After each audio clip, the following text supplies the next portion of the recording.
I got really wine drunk one night, like really wine drunk. And I woke up the next morning and had a intermittent fasting app on my phone.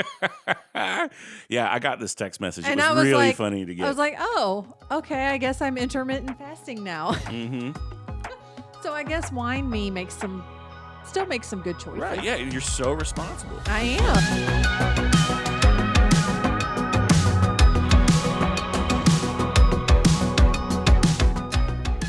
You're listening to Premeditated Opinions because, yes, we thought about it, and then we said it anyway.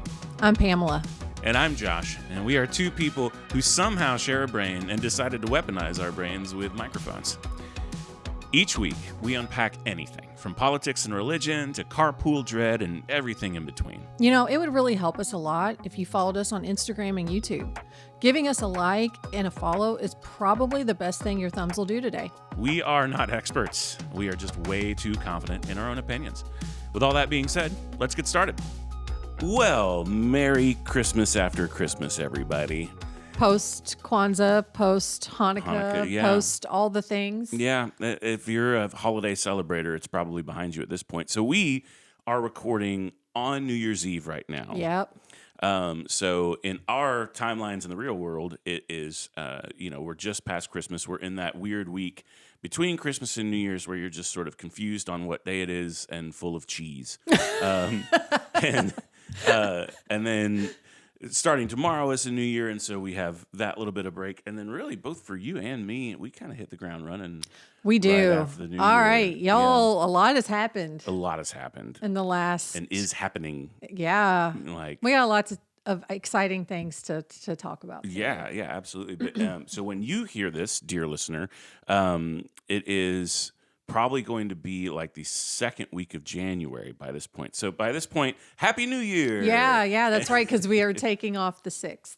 We are, so, yeah. So, and thank God we made that decision. Right. I don't know what we do. But anyway, so we've had a lot of transition in our lives, and there's a lot of it still pending. But it's there's some exciting things to come into with 2026. But before we get too far ahead of ourselves, how was your Christmas? What did you do? Like, give me some highlights. Honestly, like, it was just a very normal, boring day. Like, just with lots of presents. Yeah, like Josh and I were really excited the night before for the stuff that the kids were getting. My son got an electronic drum set. Mm-hmm. Which he was not anticipating. So it's cute because we moved it upstairs and all you hear is the the tap, tap, tap, tap, tap, tap, tap, tap. Yeah. It's like drum ASMR. Yes. Yeah. But he's up there playing. I pulled up a couple of YouTube videos because we had it downstairs right in front of our living room television. And so I pulled up just a couple quick YouTube videos and kind of got him started, which he struggled. But even though I'm not a drummer, like I know the basics. Sure. And so I was able to kind of get him started on just a basic, beat. And then there's like a demo feature. So he's been just trying to play along with that. So I'm excited for y'all. So the Millers are coming over to our house today. Today. Yeah, we're all celebrating New Year's together. So that'll be fun. And I am anxious for you to go up and maybe show him a couple little things. Oh, I'm planning on it. So For the uninitiated, I was a percussion major in college and played drums and percussion all through junior high school, college, and then into my professional career. I was a drummer for an indie rock band here in North Texas for a little while. And that was kind of my last regular gig, but I still will do some like subbing on drum set and stuff like that just to fill in for people and friends and whatever. And so I actually did have a season in my life where I taught drums and really enjoyed it. And so when he got that drum set, I was like, I was like, yes, I will play with that. So he'll have to kick me off at different points.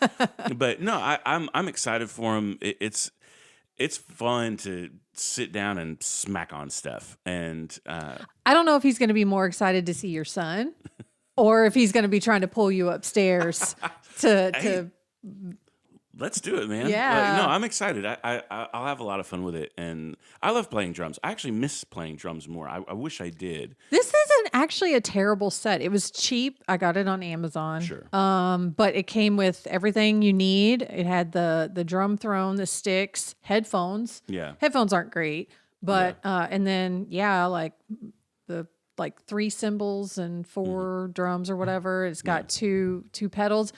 And I mean, it's for a beginning set because, Sure. again, I didn't want to spend a lot of money because I didn't know if he would stick with it. But now he's really, I think he wakes up and that's the first thing he does when he gets out of bed. Hey, look, that's not a bad thing. When I started playing guitar regularly, that was kind of how I was. Like I was right around his age. I got my first guitar when I was 10. I bought it off of my cousin, and that's what I would do. I would wake up and I would noodle around on my guitar until I got fussed at to get ready for school. And then when I got home from school, especially in my younger days, I would actually sit on the floor of my bedroom with the radio on. And I would just, because we didn't have Spotify, ladies and gentlemen, like I had to listen to the radio with a cassette tape in my stereo, where if a song came on that I really wanted to learn, I would hit record. Yep. And I would get just the tail end of the DJ going, and now here's blah, blah, blah, blah, you know. And then I would listen to the song, but now I had it recorded, and so I would just play these songs over and over and over. And I was actually, it's funny, like I wasn't planning on telling any of this story, but so I was recently in California seeing some family. I'll get to more of that in a second. It was really cool. But my uncle who lives out there has this Sirius XM radio station that he loves called it's called Lithium. Oh, and, it's like indie rock. Yeah, it's like 90s and early 2000s or alternative rock station. And so he picked me up from the airport and like Pearl Jam's on. We listened to Soundgarden on the way home, all this stuff. Wow. And it took me back to sitting on the floor of my bedroom learning to play these songs, because that's how I started playing guitar, was just mimicking what I was hearing.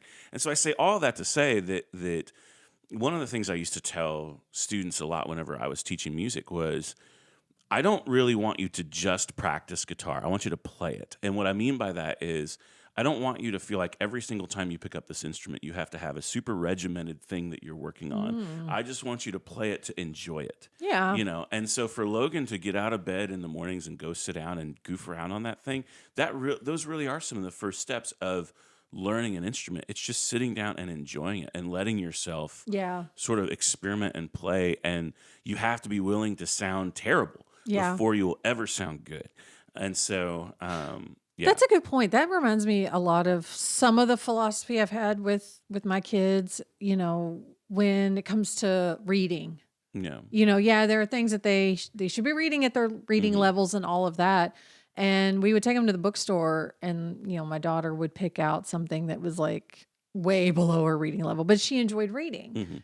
And sometimes we would kind of fuss at her about it a little bit, like, you should really be. But then I was like, no, you know, if you enjoy this, like, read it because you enjoy it, not because it's necessarily like challenging or, you know, a growth thing. Like, I want you to enjoy reading. I don't want you just reading things because this is what you should be reading or whatever. Right. And I've also, that brings me to also with my daughter playing violin. While she does, I don't know that she necessarily just kind of messes with it. I'm definitely probably going to encourage her to do that a little bit more. Just play something, like just make something up. But her violin teacher or instructor, she has private lessons, will pull out music pieces that she wants to play. Yeah. So like Harry Potter, Pirates of the Caribbean. So I appreciate that, because it's not just the normal stuff that she's playing in class all the time. Like, they work on those things that she's struggling with, but she also like gets to have fun. Like, and play things that she wants to play. And Well, and I love that for her, and for her to have a teacher that is sort of leaning into making it a bit enjoyable. It's the smart path. And, you know, I taught guitar the longest. So I taught on and off, let's see, that would have been 2005 probably to 2010, 2011. So 5 or 6 years, I taught pretty consistently. And then I would take just one-off students here and there after that. But one of the things I loved the most was sort of capturing a student's fascination by teaching them music they actually wanted to learn. Yeah. And the amount of times that I taught songs that I personally couldn't stand, but I knew was going to be a huge hit for the person in front of me, I did that a ton. And so I really think that's a key factor in keeping kids interested in music at all. But so your son got the electronic kit. That's fantastic. Was there a sort of a big line item for your daughter? Or is it just a lot of small? Because honestly, this year for our kids, it was kind of a lot of small. That's pretty much what this year was. Yeah. He did get like the big gift, but she got more kind of medium gifts, I guess. Yeah, totally. So she probably in volume got a few more things, but I don't think either one of them felt like gypped. Oh no, this year. No, what our kids actually sent us this year was a list of the medium and small stuff. That's just what they wanted, And so there was one thing for my daughter that we didn't get because her birthday's coming up, as is your daughter's. Oh, yep. And so I held back on a couple of things because they're going to be birthday gifts. But yeah, I mean, they were pretty happy. And then, so we opened gifts here on Christmas. And then that afternoon, we went down to Krista's family's place, which is about an hour south of here. And we did Christmas down there with most of my nieces. I have yet to have any nephews, but all of my nieces, but the littlest one, were there. And that's kind of fun because something's happened in the last year-ish where my two nieces, so it's Krista's brother's daughters,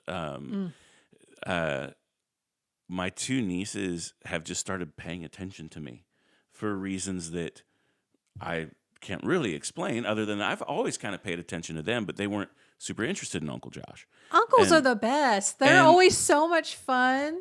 Something in the last year, they have just been interested in Uncle Josh. Yes. And it's real fun. Yeah, Krista's brother Clint has two girls, and they're adorable. They're great kids. And one of them is fiery. She is, God help her teachers. But she's also awesome and is probably going to be president someday or something. She just has this attitude, you cannot get anything past her. And she's 7. She's really, really fun. They both are. But yeah, we went down there and there were presents galore. And then we tried to kind of do a white elephant exchange, but there weren't as many people there as what they initially planned, but we decided to do it anyway. Okay. And then I think we all kind of wound up with something we didn't want. And so anything from the anti-gift guide? So nothing directly from the anti-gift guide, mostly because we were trying to get rid of just some of the stuff in our own house. Oh, just old socks and yeah, pretty much. Yeah, just used up clothing. Actually, what was really funny was old dish towels. Right. Yes. That I've used to clean out my smoker, so they're just nice and black. Broken cast iron. But no, we had these little karaoke machines that we were given when we went to that Taylor Swift thing. Yeah. And so those were our white elephant gifts. So for people who don't know what I'm talking about, we went to this event. Our families kind of went together, and we went to this event where there was a Taylor Swift cover band, and for whatever reason, they were giving out door prizes. I don't know why, but we got hot cocoa mugs. And there's still one in the back of my truck. Yeah, I'm not surprised. I'm not surprised at all. But one of the random things they gave every single person who came in was this little battery-powered karaoke machine with 2 microphones, and we definitely don't want that in our house. So we brought them as white elephant gifts. I don't know. Did we bring any in? I don't know. I don't know where ours went. Well, because you and me walked them back to the car. Yeah. So I know that they at least then maybe they're still in the back of the truck. But no, we took that and managed to offload a couple of those karaoke machines, and my in-laws were not impressed with those gifts, which is perfect.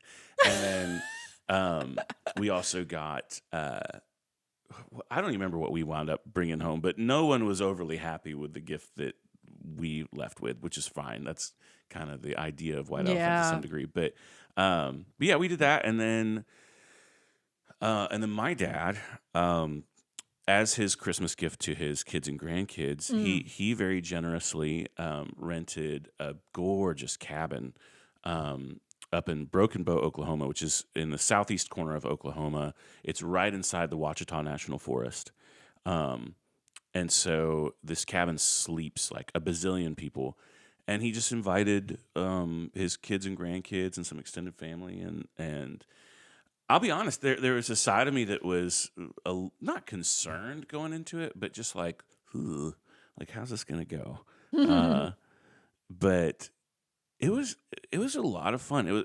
I will own that it was more fun than I expected it to be. Nice. And then I know we barely heard from y'all. Well, and part of that was self-service, but another part of it was like I did feel. To me, that just tells me that you guys were present. We were. Like you were present, you were in the moment, you were enjoying time with your family, and I was like, hey, we'll hear about all the fun things that you did today. Right. When you guys come over. Yeah, yeah. And so, and there's plenty to share, but we got to see some people who I don't get to see very much, which was also kind of fun. Nice. And people you enjoy? Yeah. Okay. Yeah. My brother who got married a couple years ago, him and his wife came for a night, and it was a blast to see them and hang out with them. They are very busy folks socially, and so sometimes it's just hard to kind of be in the same place at the same time with them. Yeah. So that was great. Had a lot of interesting conversations with my dad and some of my siblings, and my brother-in-law Shane, who I've always gotten along with really great. So he works for Epic Games, which is the company that makes Fortnite and Rocket League, and so he's in IT for them. Wow. Yeah, and he's just one of the smartest people. Like I love talking to him, but at the same time, he's just exactly our kind of people in that he is a nerd. Yeah. Yeah. Mm-hmm. And so, but that tracks. Yeah, but he's just great people, man. I wish I got to see him more. And Becca, my sibling, he's married to. No, they're all just fantastic. So, yeah, we got back Monday because Krista had to work Tuesday, and I kind of did too, really.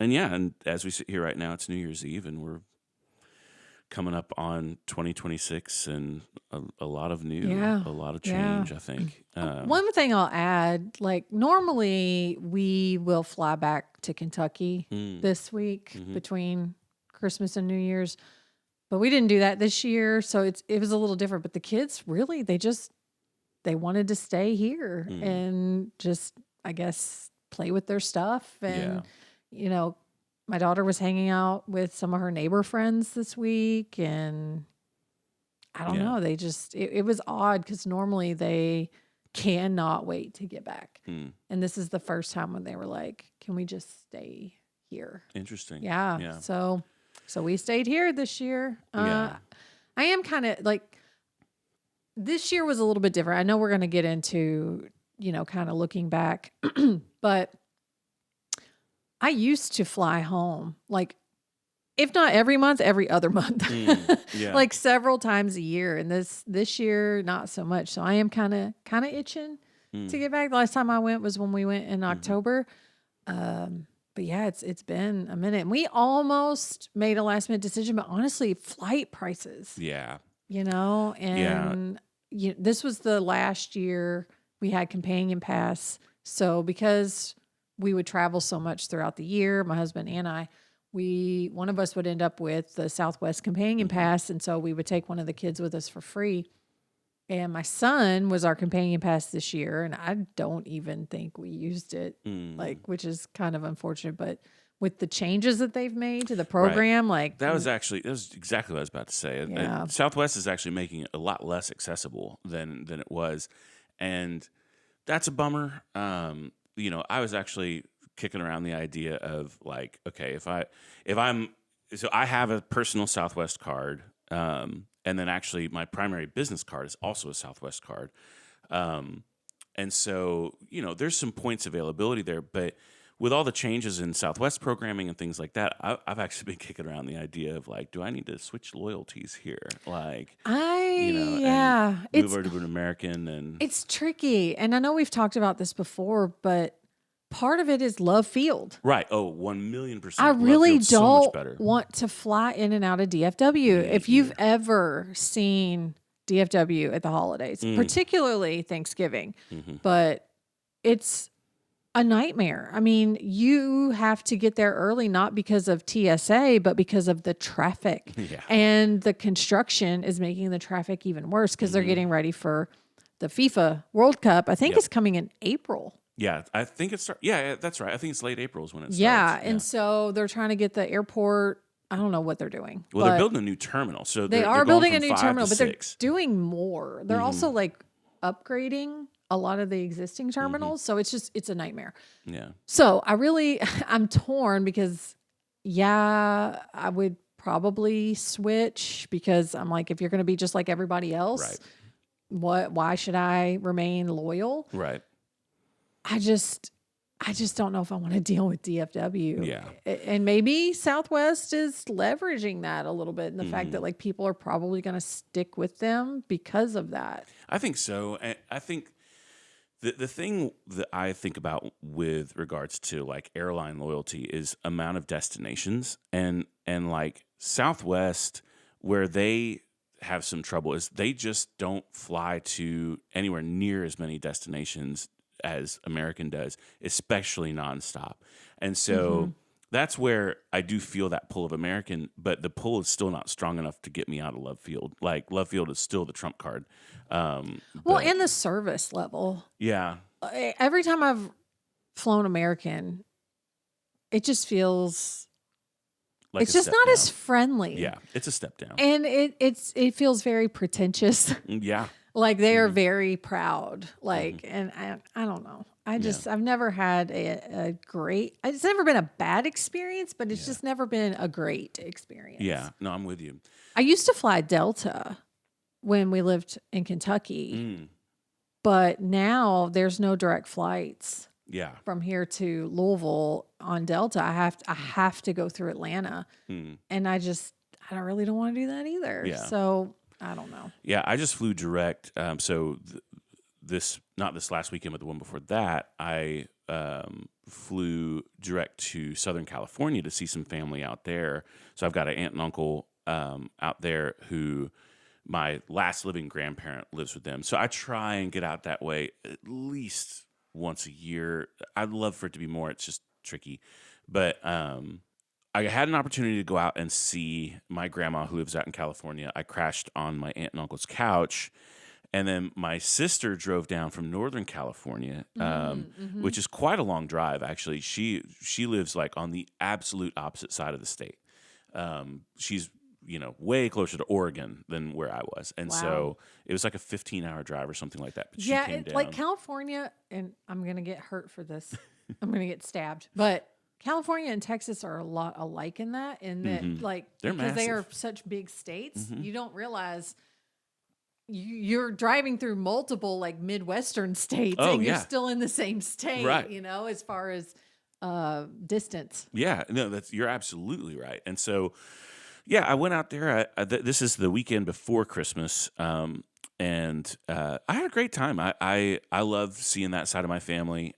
It's just easy and very, very warm and friendly and loving, and so. And this is your biological dad's family. Yeah, correct. Yeah, and so we ended up hanging out for. I was only there for like 3 nights. It was a little bit of a quick in and out, but we had a good time. We got invited out with my aunt's coworkers. So my aunt is a teacher, and she has these coworkers that somebody put together like a Christmas pub crawl. You mentioned something about this. Yeah, and so we get out, like we're gearing up to go out to this pub crawl, and she checks in with her coworkers, and it turns out that they were someplace that she just didn't want to go. And so we did our own pub crawl, and we ran into them at I think the last place we were at. We ran into a group of her friends, But yeah, we ended up going out Hilarious. and making some questionable decisions, and I drove us home. Oh God, was that In the my aunt's questionable car. decision? No, I was Okay. fine actually. And I kind of was reading the tea leaves a little bit and realized like, oh, I am the most sober one at this table, so I'm going to stay the most sober one at this table. Yeah. Which you of all people can attest to the fact that's not usually my choice, but I was in this environment. I was like, I'm happy to just kind of take it a little bit easy. Yeah. But we had a great time, and it's funny. My sister who listens to this podcast, I know, Oh. she it was so funny, like being out with her because she's kind of like a Disney princess anyway. Like Yeah. Okay. So this is she- the one who coordinated your Disneyland trip. Sarah. So she kind of gives like Disney character vibes just in her regular life. Okay. And then you get a few drinks in her, and she turned into Elf. She turned into Will Ferrell. It was hysterical. Nice. Like we would just be walking, like we'd be leaving one pub on our way to the other, walking, and we'd pass a group of people, and she'd be like, "Oh my God, I love your sweater! Oh, Merry Christmas!" And she was the most enthusiastic, and it's so endearing and hilarious. And watching people react to her is just theater, man. It's Cute. so fun. I can get like that in certain environments and vibes. Like I can get kind of like that. Oh, it was hilarious. But yeah, That sounds like so much fun. it was. It really was. And I am very grateful for that side of my family and all the various hijinks that we get up to. And yeah, for the most part, we just kind of hung around their house and spent time together. I don't get to see them very much. And so, you know, when I'm around, something that I say to them all the time is like, don't entertain me. Like I'm just here to be involved in whatever you're already doing. Yeah. So don't feel any pressure to like, oh, Josh is here, we have to go do all these things. No, like I just want to jump in. Yeah. And so that's largely what we did. I mean, we cooked together, we ate together, we hung out around their house. They live in Redlands, about an hour east of Los Angeles, and my uncle loves a good brewery, and he took me to a brewery that I haven't been to before. It just had this gorgeous view from the patio. It was like this this outdoor spot that faces this small airstrip. And so we were watching these small planes take off and land the whole time. That's cool. And there's a mountain backdrop behind that. And so you just have this amazing view. And I'm not even like a huge beer drinker, but when I'm with him, I am. And so, yeah, we had a great time. And then I came home like the day before Christmas Eve, and then I played several services on Christmas Eve. And then, yeah, I had a pretty active week that week. But now I'm kind of in that mode I think we all shift into of like, okay, next year is tomorrow. And That's wild. yeah. Do you do like any sort of New Year's resolution kind of thingies, or how do you like to approach the new year? That's a good question. I think every year is a little bit different. Last year I had a weird spark of motivation that I don't normally get, but I'd had a rough fall. Mm-hmm. Yeah, you did. In 2024. And I woke up a couple days before the new year and I was like, I'm getting my shit together this year. Like I was going through a lot of like grieving process for some pretty major changes that had happened in my life and just trying to figure out what was next. And I decided that, you know, starting, I think it may have even been the 31st. It may have been New Year's Eve that I figured tomorrow I'm going to wake up and I'm going to have a different outlook for the year. And I mean, it wasn't like a resolution. It was just kind of like an encouragement or some motivation. And I was just going to say yes to pretty much everything. Right. Yeah. Yeah. And we talked about this a little bit early when we started this podcast, but I don't know. I was kind of done wallowing, I guess. Yeah. Kind of done grieving. because at some point I was like, how long am I going to feel like this? Like, feel like crap. And I decided that that was the last day. Yeah. And so that was pretty much just a kind of a mindset shift. Um, I don't know. I'm not great at resolutions because I think my problem is when I'm motivated to do something, I don't want to wait. Yeah. I feel that. So even, I don't know, it was like a month or so ago, I woke up on a Saturday and looked at my husband and I was like, let's go to the gym. I didn't have a gym membership. Yeah. He did. Yeah. And he was like, okay. And that's just how I operate. Like if I'm motivated, I don't want to wait, especially if I don't have to. Like, why would I wait till like Monday or whatever? And I adopted that mindset, I don't know, a couple years ago of just case in point. This water here is a big part of impulsive decision. Right. Hey, I get it. Okay, so one of my, I guess, self-care things, I love to take a bath. Yeah. And I'll have my glass of wine or bottle of wine and like a book or my iPad or whatever.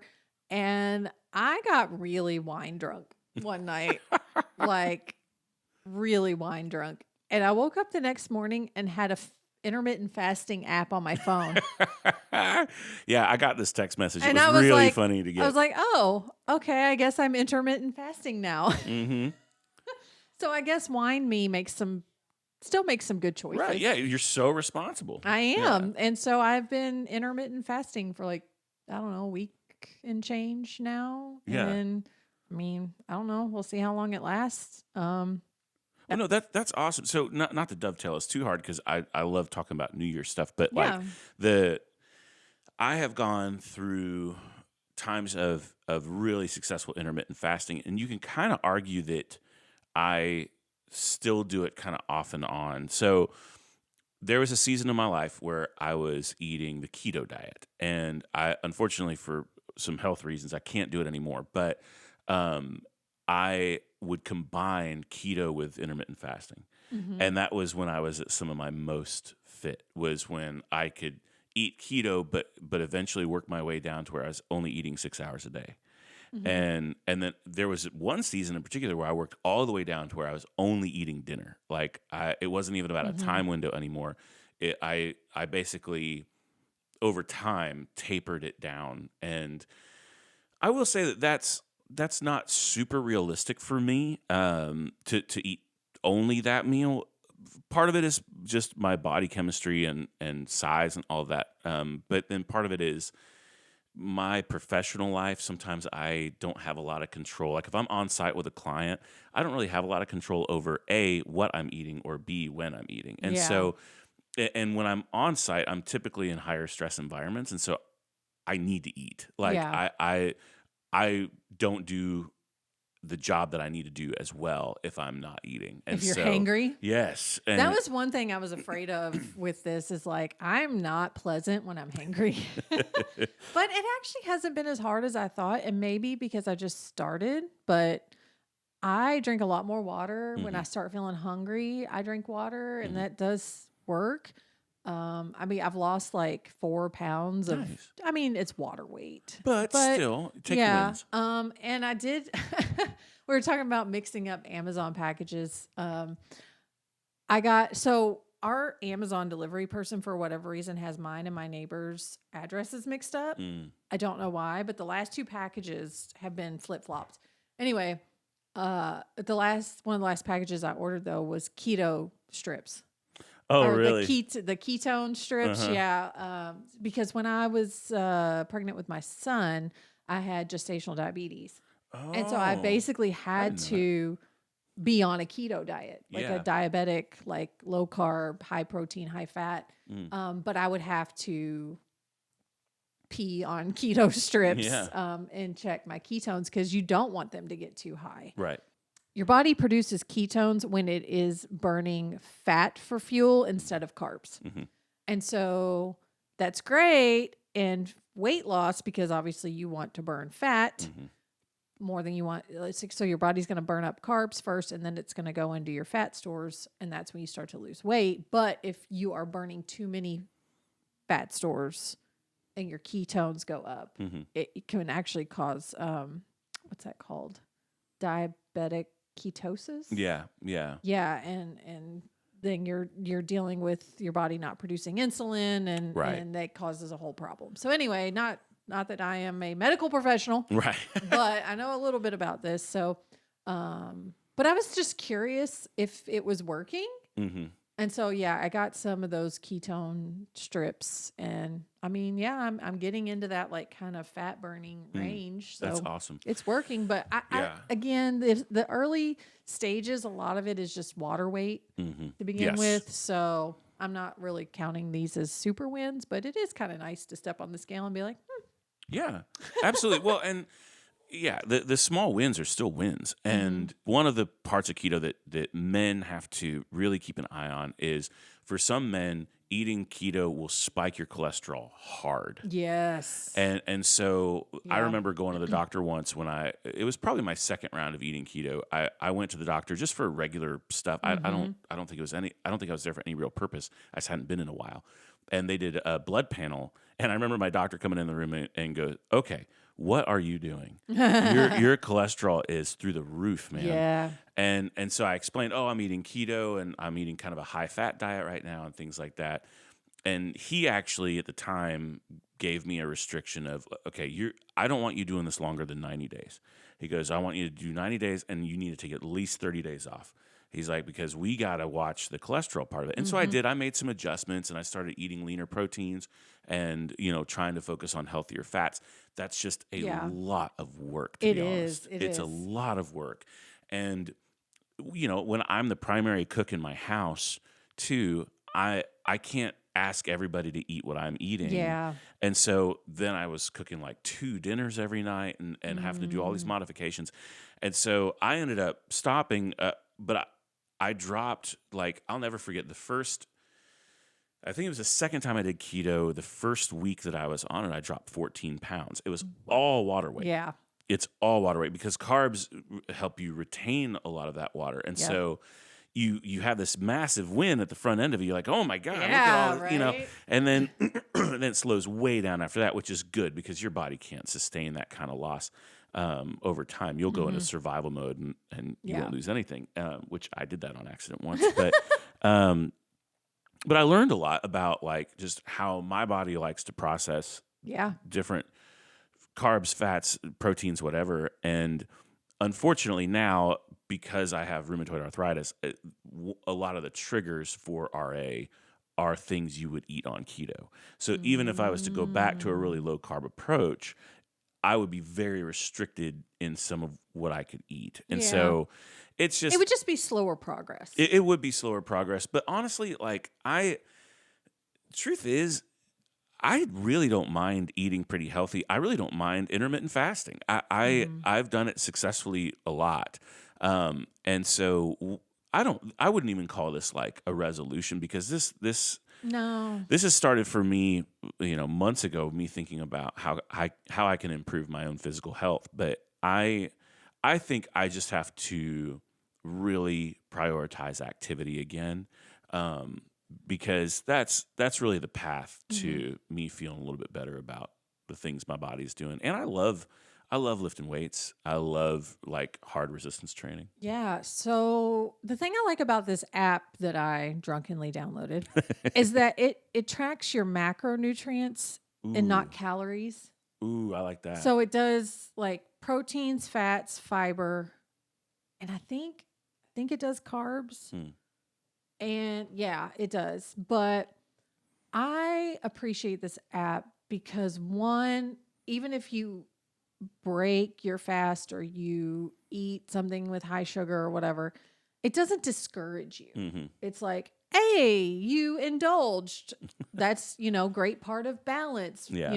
Let's have a lean protein snack next. Right. And it's all AI based. So you can talk to the AI coach and say, hey, I need help with a snack. Like, this is what I have in my pantry. And like that, it's AI, but they can kind of guide you and help you if you get stuck.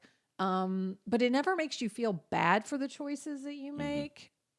And the little character, this is not sponsored, but it's called Simple. simple app. And there's like a little character called Blinky, and he's very dramatic. And so if you're not like, part of it is they want you to keep logging because logging creates routine, creates habit. So it wants you to be logging your water, your snacks, your foods, your weight. Like it wants you to be consistently logging. And so if you don't, like this little character gets mad at you and is like, you've abandoned me, and will like pack up his bags and like, it's like a whole thing, but it's like you want, he's so cute though. So you want to keep him happy. I love this. It's like a Tamagotchi for weight loss. That's what my husband calls it.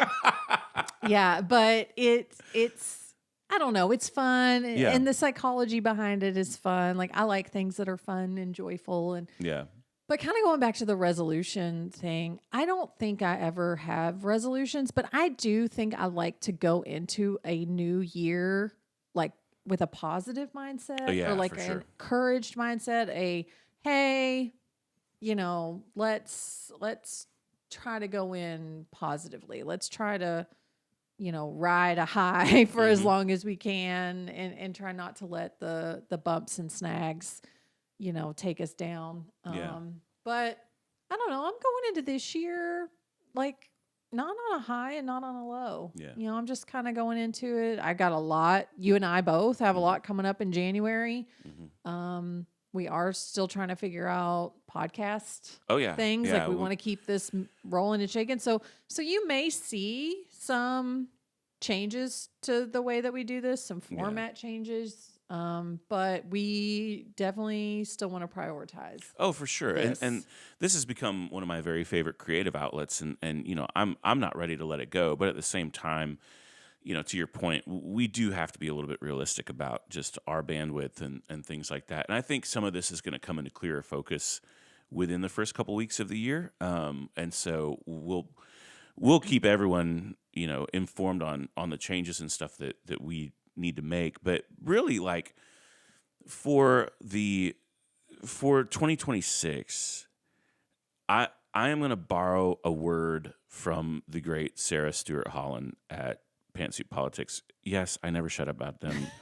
You're just going to have to love me through it. I don't know what else to tell you. But dear listener, if you're not listening to them, you should just go ahead and listen to them because you're going to hear about them from me anyway. But they so Sarah has kind of a word that she's bringing into the new year, and I had already been kind of thinking down this path anyway. So when I get to a new year, I really like to take stock of what's happened over the last 12 months, and I try and be really honest with myself about the pros and the cons. Like I want to look reality in the face a little bit and be like, what has actually worked and what is just baggage at this point. And one of the things that I realized in starting to reflect about this last year is some of my favorite moments and experiences that I had over the course of this last year happened without any screen involved.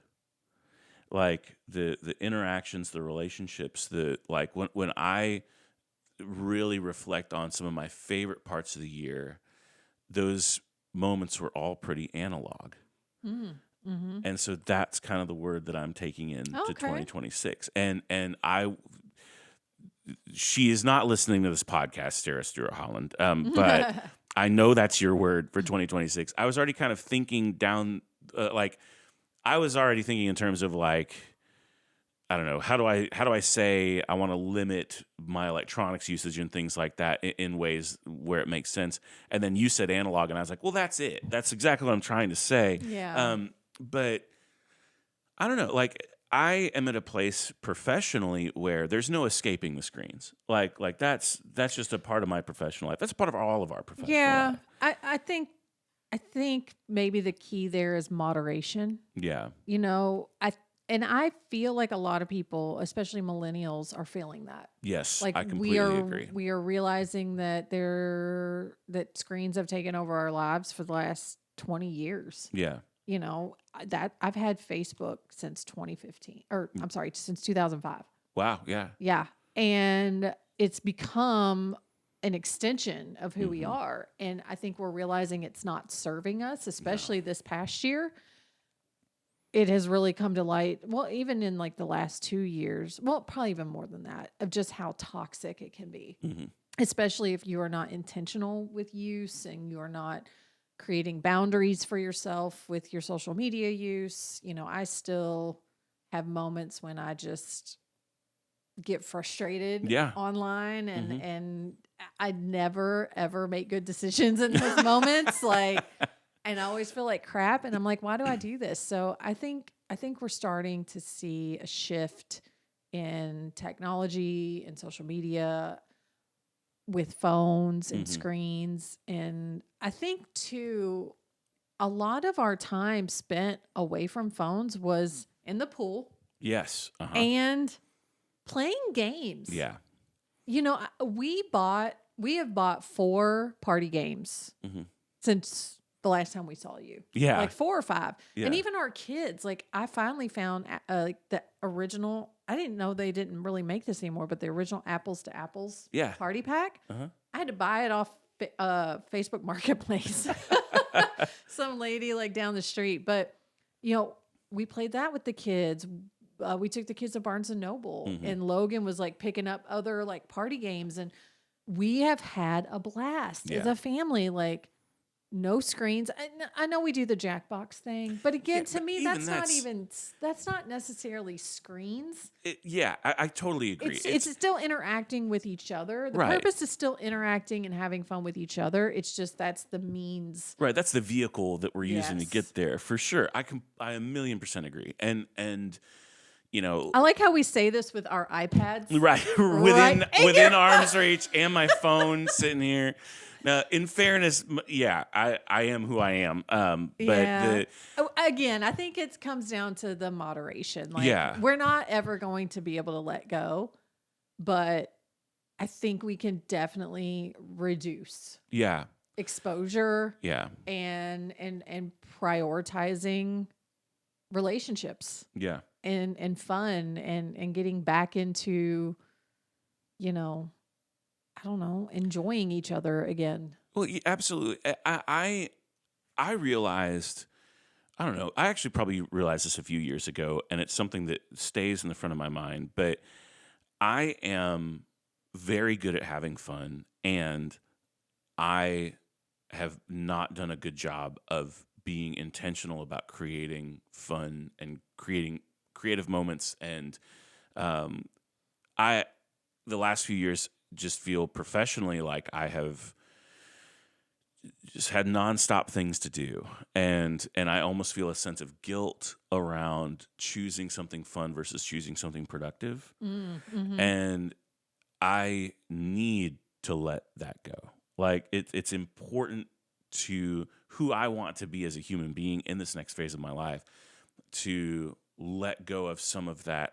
sense of guilt and placing unrealistic expectations on myself. And so, you know, even as I'm kind of coming into 2026 thinking I want to live slightly more analog, I also, within the context of that, and I'm going to straight contradict myself here to some degree, but like, I would kind of love it if I found a video game this year and I know I just said that I want to be less on screens, but to me, finding a video game that I enjoy is so much less about the screen. What it is an indicator of the fact that I'm finding fun, that I'm prioritizing something for leisure, because I don't do that. And even when we were in Oklahoma with my family, like the tractor beam of my laptop was so strong, man. Like I kept feeling pulled towards this thing. I was like, no, you don't need to do that right now. Like that, everything is fine. Leave it alone. And so that's more what I want, is just to find some fun again, and, you know, hopefully with a whole bunch of people. Yeah. 'Cause I can tell you, I don't think I've ever had as much fun on a screen as I have in person with people. Like, and even with the rise of AI, which again, I think we need to be conscientious about the usage of that, because if you look into how AI is powered and how much water is going into simple AI searches, I don't think it's a bad thing for us to start kind of putting down the technology and getting back to creativity and ourselves and, Yeah. and relationship building. And I think that there might start being a trend into our phones, and this may be generational, generational specific, but we're going to get back to, these are, to use your term, vehicles for information, Right. not connection, Right. not fun, not, I have my games that I play on my iPad. That to me isn't fun. Right. It's just kind of a nice brain break, or it's time for me to tap out, like for my brain to just take a break and tap out. But I wouldn't say it's a source of joy. Right. It's not fun. Or it's not that it's not fun. It's just I don't open my game and think, oh, I'm going to have fun. Right. Like, it's just kind of a means to an end. Yes. Yeah. And I think that's what a lot of this is going to turn into. I'm curious to see where social media goes. They're starting to put more age restrictions. Again, whatever that means, you can bypass age restrictions. But it is a step in the right direction, I think, of, restricting children, adolescents from, being able to get social media accounts. Yeah. At least just making it more difficult. I know it's not going to stop anything, but hopefully we can get back to more in person, which is so bizarre for me to say because I am anti-people most of the time. But I love being around my people. Yeah. And I like spending time and having fun with my people. And so maybe we'll start a party game revolution. Hey, look, I look, Dice Games, if you're listening, right? We're here for what you're making. Oh yeah, so we played some of those with our kids and had a blast. Nice. We played This or That. Yeah, we played Pick Your Poison because it was family. That one was still pretty family friendly, but we had the family expansion pack. But we just got one. It's like, Our Family Is So Weird. And so we figured out that whoever had the most cards was the weirdest family member, and that was my son. Surprise to no one. Yeah, that tracks. Yeah. But yeah, we had a blast. Yeah. But getting to video games too, we whipped out Mario Kart on the Switch. Oh, heck yeah.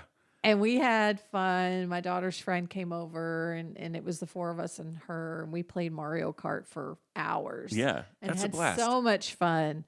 No, I love that. Well, and as we're heading into the new year, like I know that all of us, all listeners, certainly the two of us, we're kind of in a place of looking forward, looking ahead, considering what can be left behind, considering what we want to take with us into this next year. And, as you're listening to this right now, I know that new year has turned over, but it's still early.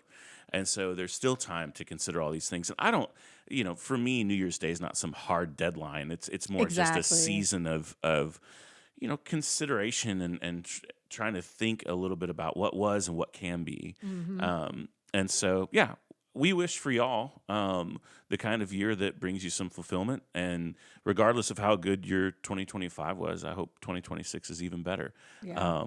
And so it's definitely going to be an interesting year. Yes, for a lot of reasons, socio-political, and there's just a lot going on this space rock right now that we're all flying around on. And so I'm very curious as to how a lot of things are going to shape up through the rest of this year. But yeah, I'm excited, and I feel like for the first time in a little while, I've got some cool things to look forward to. And yeah, there's a lot of change on the horizon, even in my own family for this year, and things that would usually make me nervous right now are just making me excited. And so, for sure. So, and we want to know, like, what are some things that you're looking forward to this year? Yeah. Like, are you a resolution person or not? What did your 2025 look like? Let us know down in the comments. We love to read about those things and hear about what you all have going on.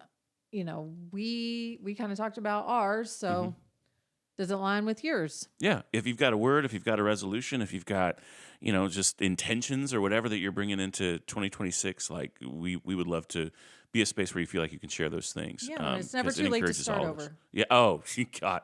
Yeah, and that's also a little bit of the energy that I'm bringing in 2026. And so, if you need to reset in March, And August, Right. do you. Yeah. But hey, thanks for joining us. We're so thrilled that you're here. And we've got some more content coming your way, but right after this. And we hope you'll continue to enjoy this ridiculous thing that we're putting together that we've come to love an awful lot. And we hope that you've joined us over on Substack. Yes. If you haven't already, we've got some stuff getting ready to drop. So I've been teasing a few things over there. But we hope you guys had a wonderful New Year's Eve, New Year's Day, and look forward to 2026. Yeah. We'll chat with you soon. Well, that's it for Premeditated Opinions, where the thoughts were fully baked and only mildly regrettable. If you enjoyed today's episode, congrats on having truly excellent taste in podcasts and opinions. Following us on YouTube and Instagram is a quick and easy way to support us. So if you liked literally anything about today's episode, please like and subscribe. Also, send this to someone who needs to feel seen, dragged, or both. We'll be back next week with more unsolicited insight and emotionally responsible spiraling. And until then, please stay hydrated and behave yourself in the comments. But if you don't, at least make us laugh.